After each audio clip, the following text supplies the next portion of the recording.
So here we are. This is Katie Jones, and my name is Ursula Lentini. And Katie Jones is with Senior Visiting Nurse Private Home Care and Independent Wellness Group, both in the senior caregiving space. And my mom's aging, and I have some questions. And thankfully, I know Katie, and she said, "Oh, yeah, there's lots of questions that people ask." And I thought, you know what, we should have them addressed so people can just have an idea of what it's like, working with an aging parent, how to navigate that system. What are the choices? Like what's out there and available for us? So Katie, I really appreciate you coming on and recording this video so I can have a better understanding, and I'm sure other people can too. Thank you sincerely, Ursula. I'm delighted to share anything I can. So we went over some questions, some common questions that you have. And like if my parent lives in another state. So if I don't really, have my eyes on her, how do I track changes that she might be experiencing? I love that question because Ursula, my parents live 2.5 hours away from me too, and I'm the closest of the siblings to them. And so what I've done is a multitude of things over the years, and then I've obviously captured what others do. The first thing that I think is important is establishing sort of a network, a local network for your parent. So neighbors, my parents have lived in their home for 30 years. So their next door neighbor has been there as long as they have, and I know them intimately. I call Missy, their next door neighbor, on a weekly basis and just check in. Have you seen my parents? This is what's going on. And if she has any insights, I gain those. Every time I go to South Carolina, I visit my parents' doctor. Before I even get to their house, I just stop in, say hello. Thank you so much for caring so for my parents. And anything, have you heard anything that would be beneficial, or keep me informed of anything? I also have tried to get to know their mailman, because again, any little change like mail stacking up in the box, I just want them to know. I don't live in town, the next door neighbors know, but if there's anything that you notice that might be beneficial, this is my phone number, give me a call. So having those kind of things in place is good.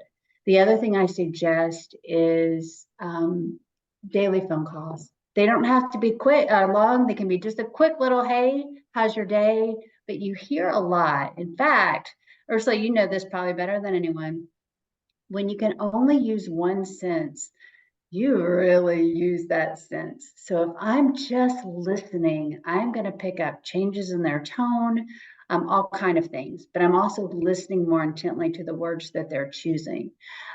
So I think those daily phone calls are so important. And we try. My parents aren't terrific at it, but we try to do FaceTime calls multiple times a week too. And that way I can see, has there been anything different about the way they groom or the way they're carrying themselves, or even the way they're holding their face today. And all of those things inform my knowledge of how they're doing. I call that tracking. You're kind of tracking Yeah. changes and adjustments and nuances. Great. And then I'm just thinking my mom has a few girlfriends, but I don't have their phone numbers. Maybe, if I at least had their phone numbers, like, hey, can you check on her? She's not feeling well, because she's not one to ask for help. Oh, yeah. And you know what? No, most of us aren't. Yeah, So, that's yeah, true you just too. have to notice the nuances. And what should we get together as family, right? As we navigate this with our parents, like legal documents, end of life plans, um, care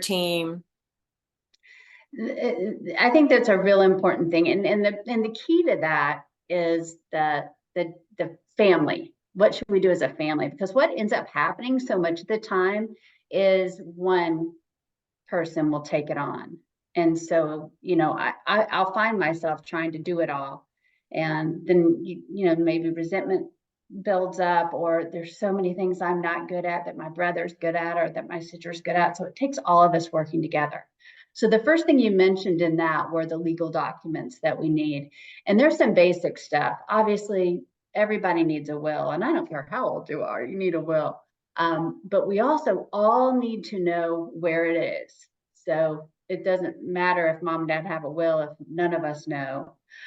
Secondly, there do need to be at least two powers of attorney. There needs to be a general power of attorney, and that kind of helps with all of the, the legal and the financial stuff. And then there needs to be a medical power of attorney. And that is a person that helps with medical decisions, which are so critical. And then get end of life plans like, do you want to do not resuscitate or a DNR? Do you want a living will? And again, where are those things housed? And generally, the power of attorney will have a copy of those things. The medical power of attorney will have a copy of those things. But all of those pieces become important. And as far as a care team goes, again, so many of our parents have 5 and 6 doctors, whether it's, the internist, and then, maybe there's a cancer specialist or a heart specialist or a kidney specialist. Get one, know that one guy, and whoever you as the adult child has the best, easiest relationship with, get that person, that So doctor. the power of attorney, medical power, those are family members or those are professional people that help navigate their Great family? question. They're family members, Okay, generally, or best friends. just somebody who knows, like, okay. And Yeah. then, like my mom's driving and she's doing fine, but I heard a story about somebody else who they were not driving very well. So how do you talk about, the car keys and, not driving and safety? Because that's their independence. Indeed, it's miserable. It is the worst conversation, because just remember how wonderful it felt when you turned 16 and Yeah. you got your car for the free. You're independent, free, and now all of a sudden your kid is coming and telling you you can't drive anymore. It's just an outrageous conversation. So you can only imagine that this has to be held with such respect and dignity and understanding. And I would even argue coming in and saying, I'm taking your keys is not appropriate. Right, No. you're shaking your head. That's so disrespectful. These are still your parents. So what you're looking for are areas of agreement. Did you see the stop sign? Did you notice that you're crossing over the line? And find areas of agreement that make them concerned. Where I was able to get my mother to buy in was, we are concerned for your safety, but my goodness, mom, also there's so many people, hundreds of people on the road whose safety we have to be concerned about too. And that captured her heart, because it was one thing for her to hurt herself. It's quite another in her mind to hurt anybody else. Of And that was course. so easy. But most people don't fall so simply. And so the Department of Motor Vehicles will jump Mhm. in and help you. You still have to get your licensure every 10 years. And so when you get to a certain age, they will have you retest. And so many of our parents can't pass that test. Okay. But the good news is they can get an identification card that has all the same information on it that a driver's license has. And Hmm. that still gives them that important government documentation that they need for other things. That identity. Yeah. Yeah. I mean, you could say, well, I feel like maybe aren't safe. And then they might say, but I don't want to do, well, how about let's do a test, a driving test and see how you fare? Is that possible? Perfect. Okay. Outstanding. Yeah. Okay. You know your Okay. parent. And then, the whole thing, like, I don't know. She said, like, if I don't have, if my mind's not clear anymore and, if I have to go into a home, then, my insurance has that all set up. I don't know how to navigate, like, when and how that goes. Like, what are the deals with, when to take them out of the home? Like, how do you do that? Oh, Ursula, this one's awful. This one's hard, because if you ask any of us, where do we want to age? Where do we want to die? We want to be right home. And Yep. so the idea of going to a facility is a terrible thought. And so, there's this old idea of the nursing home, that Yes, we all, this scary place back here. yes. It doesn't even exist anymore. Oh, good Just for news. the record, yeah, That's good news. there is no nursing home, but there is senior living. So there's independent living, assisted living, and memory care are really the primary areas now. And independent living is essentially um, an apartment building for seniors. It offers no services like care services, but it does offer, activities and meals. Many of them offer 2 and 3 meals a day. There's concierge, there's, transportation, there's all kind of things, and everybody there is your age. So it's kind of like being on a cruise ship. But for people who have been living in a house with a yard and a back porch, they no longer have that. They do live on a hallway with an elevator, Mhm. by and large. Assisted living is the next level of living. And there you have a caregiver who's on your floor, who may be responsible during the day for 6 residents and then at night for 12 to 15 residents. And so if you're having trouble getting a shower, if you're having trouble remembering to take your medication, if you're having trouble getting dressed, she will come by and help you with those things. If you need help getting down to lunch, she will help you get there. So if you need help getting to the bathroom at night, you push your button and she will come help you. So how do you know when it's time to go, or if it will be time to go? A lot of times, my parents live in this big old house on a hill. It's a lot for them to handle, but Mhm. there's no way in their minds that they're going to ever need to leave. So we have put as many things in place to mitigate risk as possible, and we can talk about those. But if they step past that line and we start seeing falls and problems happen, that's when you really have to start having, sometimes it does take a crisis to Mhm. cause the Them move. to agree, because you can't force them out of their own home. That's kind of an awful thing to do. Yeah. Mhm. And And then fear is a big driver though, right? Fear, if here, you've fallen, you're yeah. terrified. You don't ever want to No, fall my mom again. is afraid of falling, Is right? she? So I say, well, the chances of you falling because you're afraid of falling are increasing because you're afraid of it. You're walking around intimidated.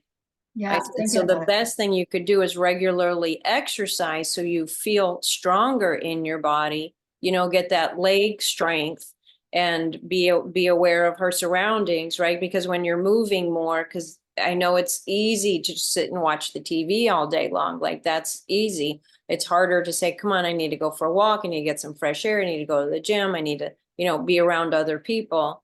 But that's the thing that's going to keep them in the house longer, basically. Exactly. Exactly. It's funny that you said falls, Ursula, that the number, one of the key reasons somebody starts on a major decline is they have a fall, they end up in the hospital, and they never return the same. And you think as you age, you fall, you see people fall more, you hear a whole lot more about falls.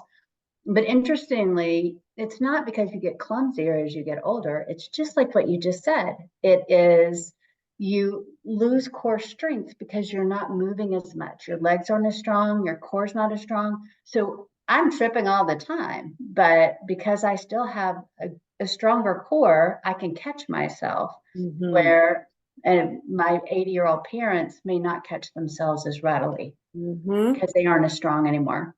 Hmm.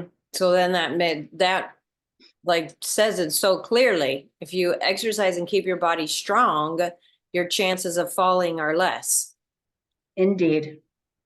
It's pretty simple. Indeed. But that generation wasn't used to going to the gym. They just lived an active lifestyle and now they're living an inactive lifestyle. So the gym is kind of like a, theme. But walking is really helpful. And my mom now has those Rolade, is that called a Rolade? Where she has a little roller thing in front of her. And when she walks, and she has a lot more stability. And that took almost a year and a half to talk her about that, to talk, I want to say talk her into it, but to let her see, it was a added thing instead of I'm a disabled person, you know, that because that's how she felt. But then when we got to the store, she took that cart and she like ran around the store in the lanes. I never saw someone do that so fast before.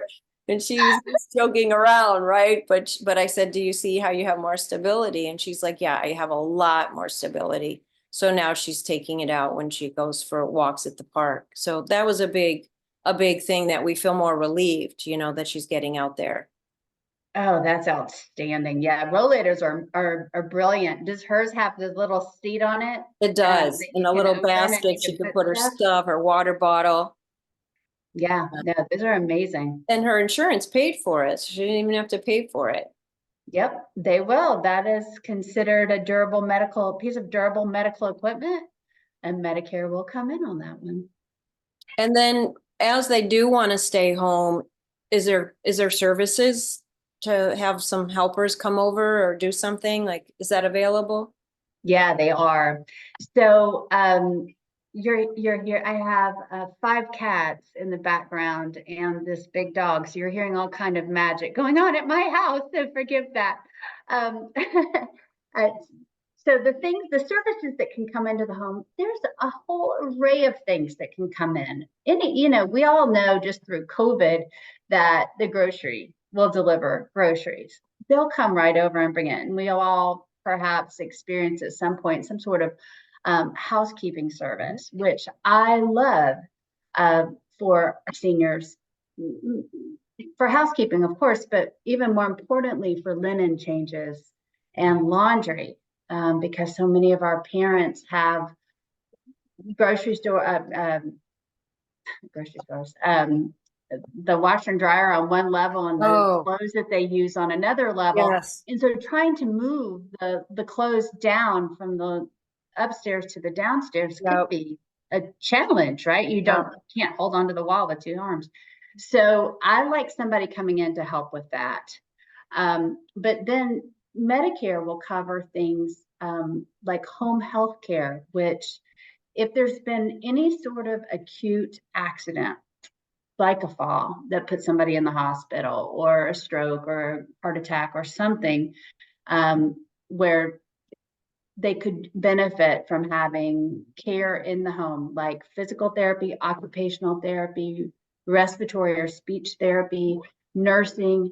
They will pay, Medicare will pay for that To for come to the house and do it. right in your house Oh, for that's 6 weeks. convenient. That's really convenient.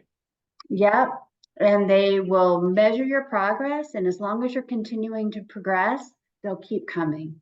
So Okay. they could extend that 6 weeks of service another 4 weeks on top. And then you can pay for services like private home care. If you want somebody to come in and help with showering and medication management and even laundry, you can pay for these services. And a certified nurse assistant would come in and help with those. Oh, that's good to know. That's really, really good to know.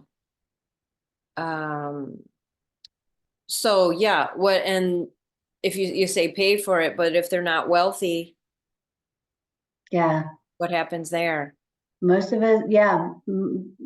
A lot of times the paying for it, which is generally somewhere in the realm of $30 an hour to Mhm. have somebody come into your home. So a lot of Yeah, times that but goes, cutting the grass is $30 an hour, you know, like, you know what I mean? It's worth it. Like you could find, yeah. you'd have to just find it. So there's not really been anything out there besides the insurance that's going to cover it for a couple of months or so. Well, yeah, private home care is generally you need that kind of ongoing, right? So that Yes. $30 an hour, it may start as 4 hours a couple times a week and then may move up. So suddenly it becomes a benefit for the rich and famous. If you're thinking $30 an hour, 24/7, Yeah. you're maxed out. So there are some other things that can be looked at. One of the things that my company affiliates with has a grant for patients who have a diagnosis of Alzheimer's disease or Parkinson's disease. It covers some respite for family caregivers. And then there's there's other groups. There's a company out there that I just love. It's called Neighbor Force. And essentially, they look in neighborhoods and people who maybe have retired who want to do something with their time Oh, come wow. in and they might go by and see your parent and bring their laundry downstairs for them. Mhm, Um, mhm, there's still a cost to it, but it's just fractional because most of us don't need a ton of time. We just need somebody to come in, look at us, make mhm. sure we took our Have eyes medicine. on them. Boy, Yeah, it's real that's simple. kind of like old fashioned, the way we would do things back in the day, right? Because like, oh, so and so's getting, you know what I mean? That's like a human thing. Like It's we've probably lovely. been doing that for thousands of years, just naturally so, but because, you know, the current way of living is not in community anymore. So that's a beautiful thing. Yeah, Wow. I love it. I love what they do. And back to cost, what's the difference between senior living and staying at home? Well, so I just told you that to stay home and bring in 24/7 care becomes really insane.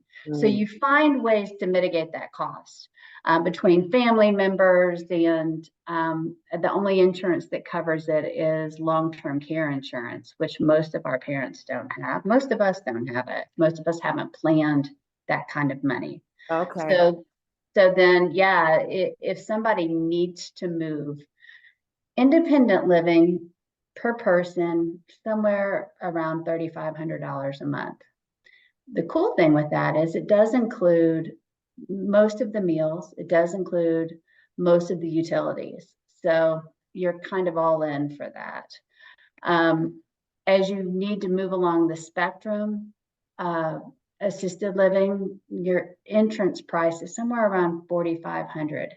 And then you start to feel a little bit nickel and dime because every time somebody comes by your room, it's another $20, or I don't even know. I don't want to put numbers to it, but it will start to add up. Mm. So, and again, long-term care insurance will help cover those costs. So if your parents have it, it's an important question to ask. Okay. Um, and then the moving thing, how's that conversation go?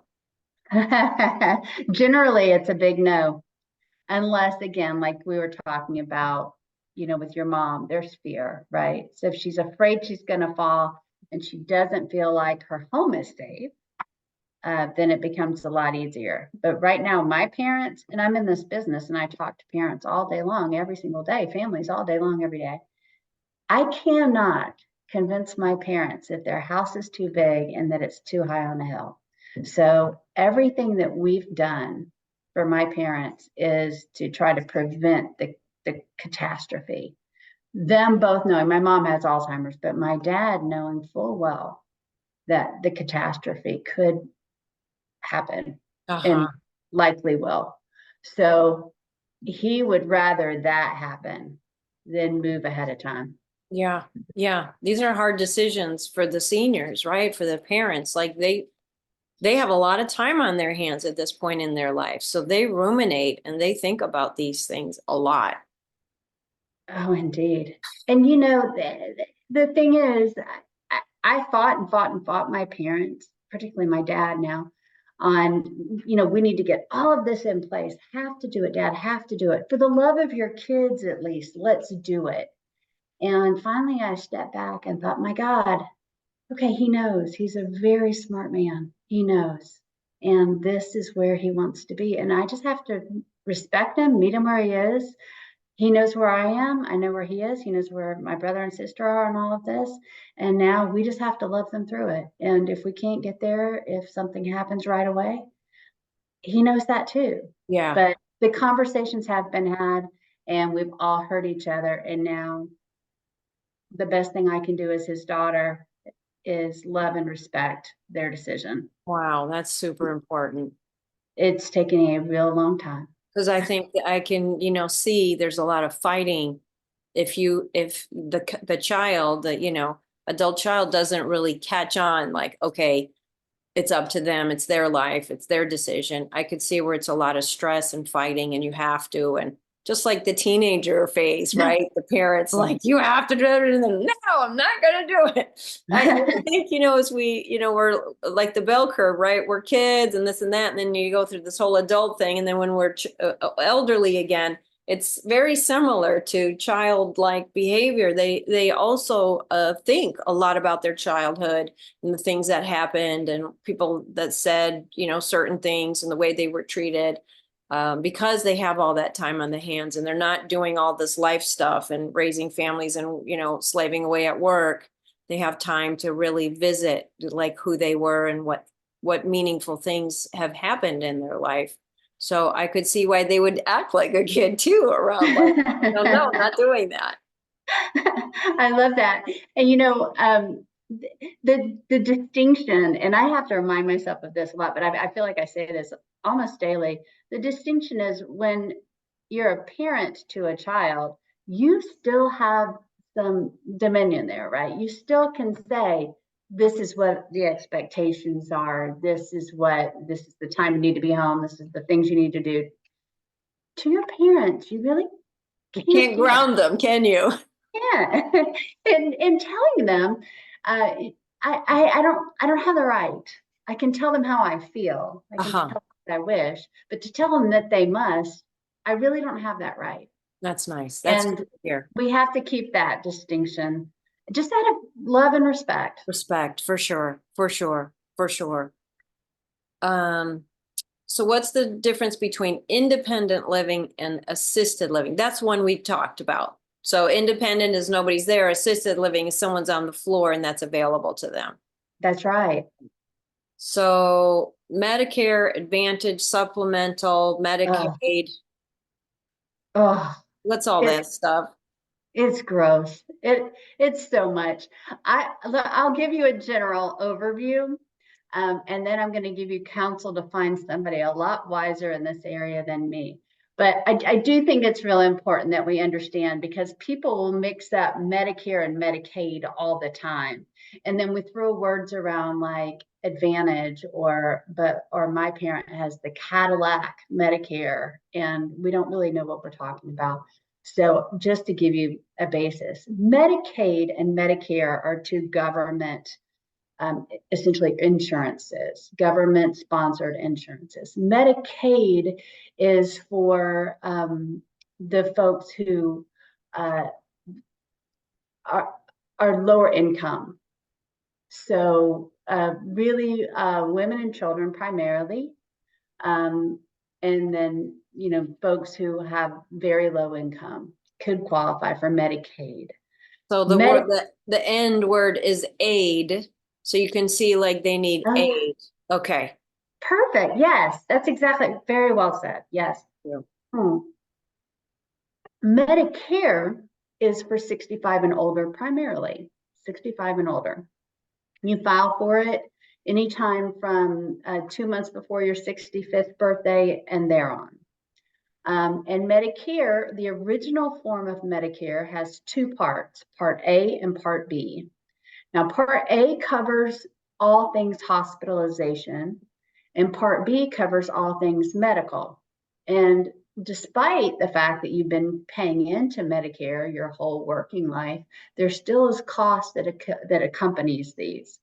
For Part A, the hospital side, it's about $1,600 deductible. And that happens with every hospitalization episode. So if you're a frequent flyer into the hospital, you could find yourself paying this a lot. An episode consists of 60 days. So you meet your deductible in January and you stay out of the hospital and you're back in April, you owe another $1,600. So the hospital has all kinds of reason to try to keep you out of the hospital, to keep you from coming back. Part B is all things medical. So those are your doctors. There's a $240 deductible for Part B. And once you've met that, most people will meet that in the first couple months of the year. Once you've met that, it's a 20% copay.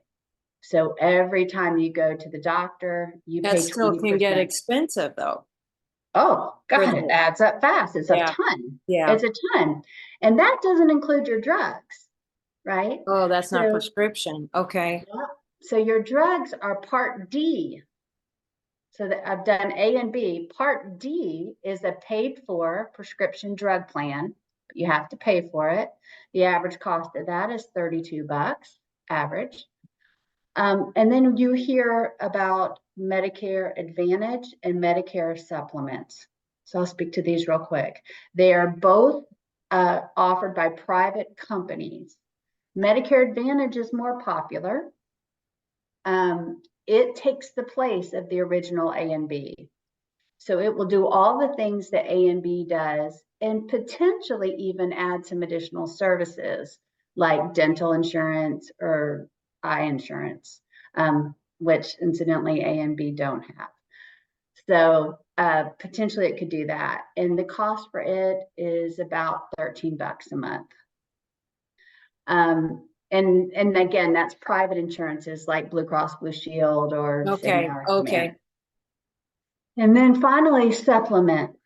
So you were just saying, Ursula, that it gets real expensive. Sounds like it could get expensive if you're seeing multiple doctors in Mm-hmm. a year. It really does get crazy expensive. And if you go to in and out of the hospital, maybe you have congestive heart failure and you go to the hospital at least once a year. So supplemental insurance will pick up that 20%. It will pick up copays and deductibles. It will help defray the cost of your A and B. Okay. Um, and so it's a really cool thing. It doesn't add any additional services. The downside to it is it costs $135 a month. Yeah, but I So, could see the 20%, would skyrocket past that. yeah, Yeah. it absolutely can. So this is where I want to come back to where I started, and that is this, it's worth understanding the basics and Yes. then getting with somebody who can say you are a perfect candidate for supplemental insurance. Mm-hmm. Get it? Right. So That's yeah, talking to insurance people. Okay. It's like opening a can of worms and they all start squirming around and you're like, now what am I thinking? What about that? And how's that going to go? And oh my God, it's terrifying. it is. And, we were speaking before about that these conversations kind of happen little by little. It's not like sit down and we're going to hammer all of this out and figure it all out because it's too overwhelming. And then, their changes in their physical body, like you said, checking in, their changes are going to happen little by little unless there's a big catastrophe. And then I was realizing we age little by little. Yeah. So to just kind of track them as they're aging, as they're changing, as their desires or depression or, all the things that happen, and then having these kind of important conversations little by little, like one day this will happen and one day this, and one day we're going to have to decide about that. And I think that makes everybody more relaxed in the process. But if we do nothing, then we're going to have like big conversations because big problems are happening. So I'm really catching on to what you're telling me. Well, you've got a great perspective because it is little by little, like with all of us. But And then VA, because I know VA hospitals, I've heard like bad stories. Like, is the VA senior care any better? you know what? There's some beautiful things that the VA will offer, and they continue to offer. They offer all along. But one of the things that they offer for seniors is something called aid and attendance, and it's a specific set of benefits. They call it a pension. That will go to help pay for in-home care. Again, the whole idea of keeping the veteran where they want to be, which is in their home. Okay. So it may, and the coolest part about aid and attendance is, while not every veteran will qualify for it, while you're waiting, and it can take 18 months for it to get figured out, while you're waiting for that benefit to come through, you can still be getting the services, and then they'll retroact the payment back to the beginning. So you can, you can get with a counselor or one of the VA counselors, and they're amazing. And they can tell you, yep, you will qualify. It's just going to take a minute before you get it. You go on and you enlist the help, and then they'll retroact the payments back. Oh, But that's ask for great. aid and attendance. Okay, and then what about spouses of vets? Same. Oh, wow. Yeah. So it's Wow. worth getting with a counselor, and it's right on actually their website's pretty good. There's a button you can click and it will take you through, the phone call, but you can push the button to get the phone number and make the phone call. That's really good. And then tell me about palliative care versus hospice. How does that all shake out Oh, thank you for asking. That is just, towards the end of the day there? they're brilliant services. I love them. So palliative care is it's an in-home care, and it precedes hospice. And so it allows you to do everything, all your preventative care, all the things you're doing, curative care that you're doing right now. So if you're a cancer patient and you're in chemo, you can continue your chemo, um, while at the same time having some additional services come in. So if you need some durable medical equipment to come in, a nurse will come see you. They'll overview your medications with you and help you, steer through this, level of curing. If you aren't getting where you want to get, then they will also make those suggestions to do something else. Um, the time frame people generally think about with palliative is, would it surprise you if something were to happen in the next year? That's the question. If you think that something could happen within the next year, if that somebody might pass in the next year, then palliative might be an appropriate solution. Uh, Okay. and then hospice, the same question applies, with a 6-month timeline. So you might say, would it surprise you if something would happen in the next 6 months? If the answer is no, hospice is spectacular. And in fact, studies have shown that families that deploy hospice actually see not only their family member be healthier and happier at home, but live longer, because they have all of these services that surround not only the parent, but also the family. So you get a whole medical team from doctors and nurses and therapists. You get social workers, chaplains. There's a hospice doula that comes in. It's gorgeous. They provide all your medications. They provide all the durable medical equipment, and so you're completely surrounded. And then there's all sorts of supportive uh, people that come in once your family member has passed, that continue to support the family. Yeah. I've done my share of hospice care, hospice volunteering, and it's phenomenal in there. The people always, always, always say, I wish I've done this sooner. Because, I understand doctors are trained to keep them alive, do no harm, right? They're not really trained, or haven't been, maybe hopefully nowadays they are, but so they just kind of keep going to the last minute. I watched this with my father, right? They didn't even say, oh, he should do hospice. They didn't talk about that. And Wow. this was 20 years ago, so it was a while. But in my volunteer, it's the biggest thing that I noticed the benefit of hospice was that the family members could stop being the caregivers and start being the sons and daughters again. So the quality of their relationship was there towards the end of their person's life. And it's almost like a pre-heaven, right? Because you get in there and everything's soft and sweet and kind. And even if when they come to do home services, they float in like an angel. You're just staring at them and they're so sweet and kind and they do everything. And it's just like no big deal. Like they magically make things happen and then everybody feels better and then they leave.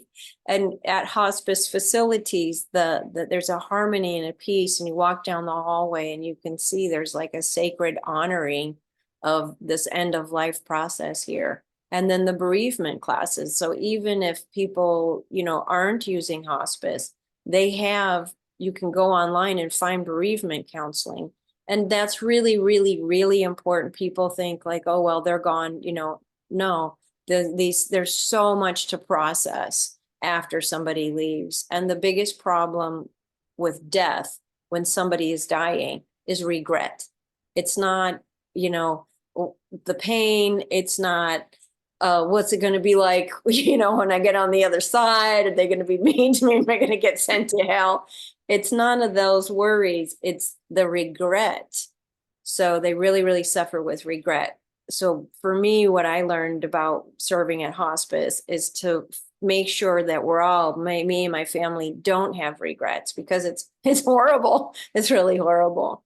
And that, when we have these discussions and talk about death, it helps us live a better life. So I think, these conversations that I want with my mom, so we can enjoy our life more. Amen.